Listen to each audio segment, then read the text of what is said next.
So back in 2019, Lil Nas X hit lightning in a bottle when he dropped the song Old Town Road. This guy came out of absolutely nowhere, sleeping on his sister's couch after dropping out of college, and suddenly he had the biggest song in the entire world.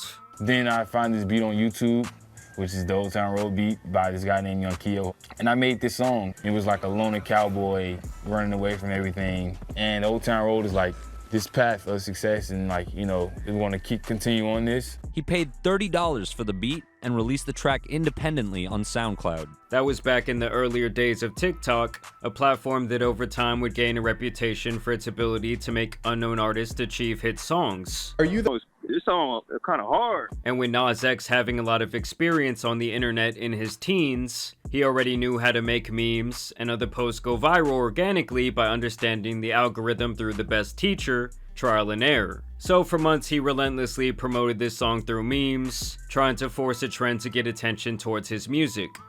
Putting it into memes and, you know, like kind of forcing it into the internet in a way. Old Town Road became a meme on TikTok. People would drink something called hee-haw juice, and the song would start up and they might be dancing in a hip-hop manner, and they would jump in the air and transform into cowboys. The song became a trending sound, and I really feel like the mixture of modern country over a trap beat really helped create this independent hit. Is Old Town Road by Lil Nas X a country song? Yes. It is also a hip-hop song. It is a country trap song. It is both. And once Columbia Records got their hands on Lil Nas and Old Town Road, they were highly incentivized to capitalize on its success, and really to make Nas a superstar while they do so. How did you get all this money? I made a song about horses. And when Billy Ray Cyrus would hop on the remix only 4 months later, it turned this bonfire into a full-blown inferno. If you go to my past tweets, like 2 days after I put the song, like, Twitter, please help me get Billy Ray on there, because I was like, Billy Ray Cyrus would be perfect for this. He said, hey, we got this thing, we'd love for your husband to hear it. And I actually stood up out of my chair. I stood up and go, God, I love that. That dude is original. And as a matter of fact, this song would have several remixes, featuring Billy Ray Cyrus, Diplo, Young Thug, various BTS members, and even Mason Ramsey, the yodeling Walmart kid. And he said he had some really great news that Lil Nas X invited me to be on his song. And so for over a year, this song plagued the ears of every shopper, radio enjoyer, and really person in the world. I just made it here in my bedroom, and now the whole entire planet is listening to it. And as a result, Old Town Road would be solidified as one of the biggest songs of all time, racking up over 1 billion streams and topping the Billboard charts for a record-breaking 19 weeks in a row. This was actually enough to make it the fastest song of all time to reach diamond status. And you have to keep in mind that Nas had purchased the beat for Old Town Road for $30,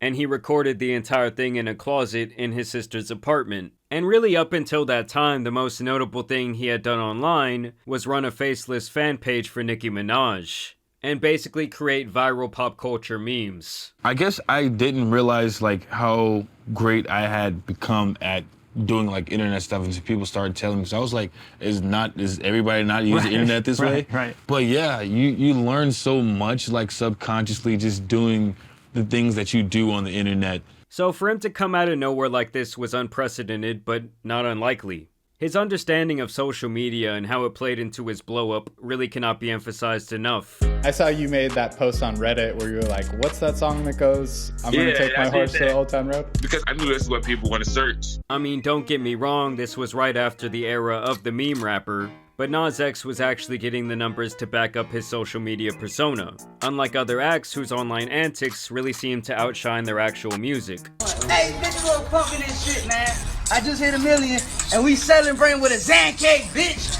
Ask it! Although I will say Old Town Road was not without its own controversy, as people started to say that he stole the entire trap country sound from a rapper named Lil Tracy, who had released a song 6 months earlier called Like a Farmer. I got horses in my car like a farmer. Yeehaw, finna pick up your daughter. What influenced the country? Were you a country listener? Did you listen to country, or was it just a vibe? It was genuinely like I saw like one of these like country trappish kind of songs. I was like, damn, what if I did that but better? And you know, that's what happened. Either way, Lil Nas X was absolutely popping off. He was performing at elementary schools all around the country, but many still questioned if he would fall victim to the one-hit wonder curse that plagued so many artists, including Billy Ray Cyrus himself, at least before Old Town Road, that is. But on June 20th, 2019, we would see that the dude was actually bigger than one song, as Lil Nas would drop a 6-pack EP. And in that moment, he made it clear that he was really good at blending genres, and essentially making whatever sounds he wanted from single to single. Nas went from something that sounded like it should be on a Scooby-Doo chase scene, to soft punk rock, futuristic, alternative, and even keeping that country vibe going as well. His 7 EP was positively received by the public, and the songs Rodeo and Panini were immediately deemed as his next hit songs. What's different between this success you're having now and the success you had with Old Town Road? I feel like I'm much more in control of, you know?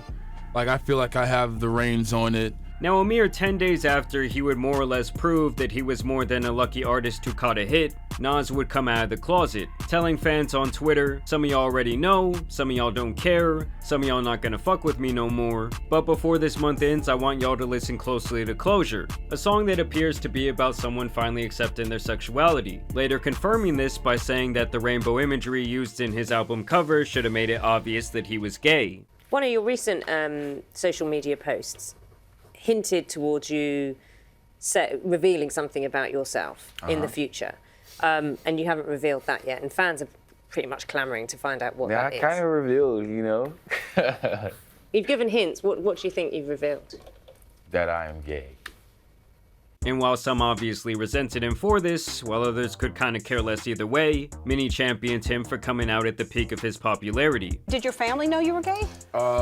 My dad and my sister, but the same month that I came out, I told them pretty much. And after this, the guy was absolutely everywhere. He was making music with Cardi B, DaBaby, who was red hot at the time, and of course the real Nas, who inspired his name in the first place. And at that point, it was beyond clear that he was being backed by the industry machine, and also that the music was actually good enough to keep him on this upward trajectory. He was getting billions of views and streams on these songs, not even considering Old Town Road and its 1 million remixes. It was like the dude could do no wrong and he was destined to be a pop sensation. Now around this time, Nas would fully embrace his sexuality in both his music and his performances. I would definitely consider this a transitional phase for his public image, as this was something he admits he purposely did, even when it was subconsciously trying to clap back at the haters. Anybody that's pissed off are the exact people that need to be pissed off, you know? And at this point, it seemed like fully embracing the villain role and kind of pissing people off seemed to be something that Nas X really started to enjoy. You know, my videos are much more like sexual and whatnot.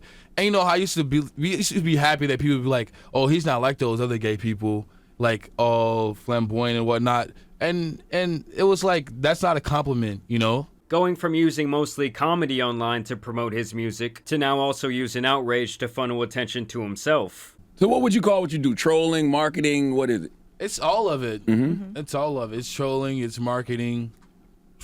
It works. Like if people thought he was going too far in his music videos, he would do something more outrageous on a live stage to provoke them even more. If his detractors said that he should be a role model for kids who listen to his music, he would do everything in his power to push himself out of that pigeonhole. And seeing all these other artists who are gay kind of just like pushed to like this box of this bowl of gay artists, and it's like you're here. It really did seem like every single week Nas was doing something deemed controversial, but he would not find himself in real hot water until he released the music video for his song Montero, aka Call Me By Your Name, an allusion that refers to his legal name Montero Lamar Hill, where Nas is featured giving the devil a lap dance after sliding down a stripper pole to hell. This, accompanied by satanic imagery, definitely broke the internet, made a lot of people mad, while others celebrated what they saw as artistic expression. No matter what anyone thought though, this resulted in a massive hit for Lil Nas. I mean, at the time, he had even more monthly listeners on Spotify than Drake. Though I should note this can definitely be a deceiving metric to gauge an artist's overall success. And he would even double down on the whole Satan thing by releasing a '97 Nike Air Max shoe with more devilish allusions and imagery, including a drop of blood cemented into every pair of shoes. Obviously, this would outrage the Christian community even more. I feel like a lot of people are gonna love it. Some people are gonna be mad or whatever. Like, yeah, people already demonize who I am and put me in a painting of, okay, he's evil, he's doing this, he's doing that. So it's like, you know what, I'll take that. I'll be that, and I'm gonna make the best of it. And Nike would even leverage a lawsuit against Nas for doing so. This is about much more than shoes. Mr. Nas X, are you gay?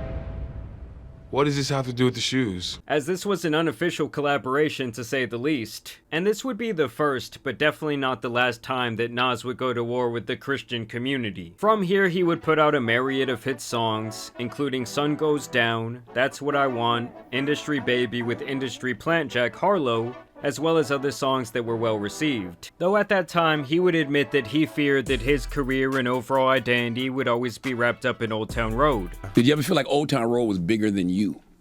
Yeah, definitely. At one time it was, I think so. Yeah, absolutely.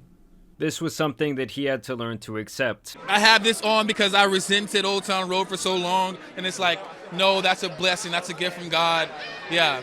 During these next couple of years, he would still use Twitter virality and other antics to promote his music, but for the most part, he would stay out of the limelight from 2022 through 2023. But at the top of last year, 2024, Lil Nas definitely wanted to stoke his dimming fire once again, as he seemed to be hitting a bit of a lull in his career. I mean, don't get me wrong, the numbers were still strong, but his audience and streaming numbers, as well as his social media growth, was essentially cut in half. And this was while still releasing singles on a pretty normal basis. After all, with him being a pop artist, an album does not necessarily mean much, and I feel like his, or at least the label's strongest strategy, was to try and make every song a spectacle. Meaning, fuck this big body of work, we want the next big hit. And so he turned to his old bag of controversy, going even harder at Christianity directly with his song J Christ, where he is pictured as his version of Jesus Christ as well as the devil. This was clearly meant to be his next big single, his next Montero moment if you will, but it completely struck out compared to his other songs that had controversy centered around them, and even people who weren't Christian took offense to his depiction of himself up on the cross. But once again, Nas would come from this standpoint that everyone was taking him too seriously and that he really meant no harm. But I also didn't mean to like mock. This wasn't like a fuck you to you people, fuck you to the Christians. Like, it was not that. It was literally me saying, oh, I'm back like Jesus. Like, that was like the whole thing. I'm not the first person to dress up as Jesus. I'm not the first rapper. I'm not the first artist, and I won't be the last. And I know, like, given my history with, the Call Me By Your Name video, anything that I do related to religion can be seen as like mockery. That just was not the case with this. But this time, people were not defending him the way they were before, and in turn, he would actually double down, once again cosplaying as Jesus, and this time mocking the eating of the holy bread and the drinking of wine, which in the Catholic community represents the blood and body of Christ, something obviously not taken lightly by those who believe. And I will say though, with the communion video, with me eating the crackers and juice, I thought that video was gonna be the video to lighten the mood, to take it down, like less serious or whatnot. I thought that was something that we all wanted to do as kids or whatnot, but I didn't understand, the reality of what it is. It's me eating the communion, which is like the symbolism of like Jesus's blood and bones or something like that. I don't remember completely, but I do apologize for that. I will say I am sorry for that. That was overboard. So by this point, Nas had pissed off both the Christians and the Catholics, as well as other people in general who kind of just found the entire thing to be distasteful.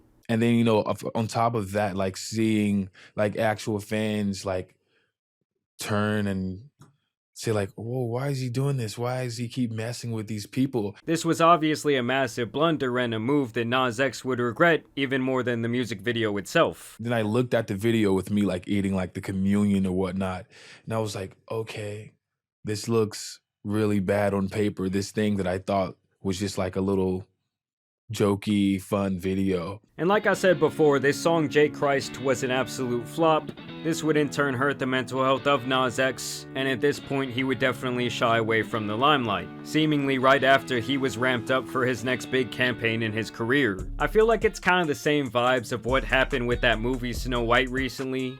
The audience had spoken and they weren't listening to this song, debuting at 69 on the Billboard Hot 100 before falling straight off the charts 1 week later. Comparing this to Old Town Road, which spent 49 straight weeks on the Billboard Hot 100, Industry Baby that did 41 weeks, reaching the #1 spot at one point, and even Montero that spent 35 weeks on the Hot 100, debuting at #1, this was obviously a really bad sign. Because now he had all this backlash with no numbers to make it worth it. I can say as many things as I want, but knowing my history, they look right, I look wrong. But still months later, he stood by his decision. You know, bleep it out, but my haters. I'm gonna have fun, I'm gonna do me, I'm gonna go outside. I deserve to be out here, I deserve the right to exist. Connected with something higher, and I felt like I was just having fun, and I wanna get back to that and not just like, oh, I'm gonna teach my haters a lesson, like. And so he would be mostly quiet in 2024 besides the occasional random release. What are you excited about over the next, 12 months for you? What's something that's inspiring, pulling you and pushing you forward right now for the next 12 months? I think the main thing I'm focused on is picking myself up out of this hole that I feel that I'm in, you know what I mean? And only a couple of weeks ago would he really begin to campaign for his new album, Days Before Dream Boy. This was released at the tail end of March, and it basically has created zero buzz online, with most of the songs besides the single Hotbox getting less than a couple 100,000 views in the first 2 months. In fact, I didn't even know this album had come out, and even Lil Nas' social media efforts have been falling flat with him seemingly unable to go viral. This new pussy open up doors that ain't never been opened before. This new pussy make the niggas fall in love. This new gonna make the bitches fall in love. It's like he's trying his old antics, but they're not working. And this is obviously a massive shift from the time where he could post literally anything and it was getting millions of impressions and positive reinforcement from the internet. Like there's a part of you that likes a little bit of chaos. And I was gonna ask you, what does positive chaos look like to Montero and what does negative chaos look like? I think that the thing is, it's usually when I can control it. I've lost. I don't think I have the grip on controlling it. I feel like it does a lot of what it wants now, you know? And at this point, even with this new release, his audience has been cut by over 66% since his peak. And now for Nas, he's going to be at a very interesting place in his career. Because without the numbers, the label has already found a new shiny toy to play with. And at this point, they are going to start caring less and less about Nas X, and pouring absolutely no gasoline on his career. This can obviously make it very hard to release music, hard to get the budgets he might desire to try and go viral, and overall it's a really bad place to be for him, after they were likely pouring a lot of resources into his career for years. You know, I started posting the stuff that I wish I would have seen during I don't know, a lot of dark times I've been having in my own life. You know what I mean? Yes. Yeah. Yes. Yeah, so I wanted to share that with the people and, get out of my comfort zone of only being like the funny man. Overall, I do think that Nas X is a talented guy who has obviously accomplished more than most in the music industry. But at the same time, with him constantly changing around his style and sound, it is hard to get a core fan base. And after a while, I feel like the antics can start to hurt your career way more than they help. Because it's kind of like the boy who cried wolf, but instead it's the guy who will do absolutely anything for attention. He also alienated his fan base with a few of these moves. And honestly, when your audience is on the younger side, they tend to move on to other artists naturally and swiftly as they age. And your only hope as an artist is that they either age with you, or you keep bringing in new fans of that same demographic, but that is extremely hard to do, especially in pop music. You know, the genre that is most dependent on the industry machine. So yes, I want to know what you guys think about Lil Nas X and the current state of his career. If I'm being completely honest, I do think that it's only down from here for Lil Nas. I don't even know if this guy can really catch another hit. I mean, to me, it's pretty obvious that the label couldn't really give a shit about him anymore. The effects of the memes, the effects of the comedy, the effects of the controversy, it's all kind of worn off. And I just think at this point there's really not that many people that genuinely care. So y'all let me know y'all's thoughts down below. I also want to thank you guys for watching today's video, dropping a like and subscribing. But as you guys know, it's been your boy the Tan Superman and some other fallen artists out here need to be covered. So I'm out. Peace!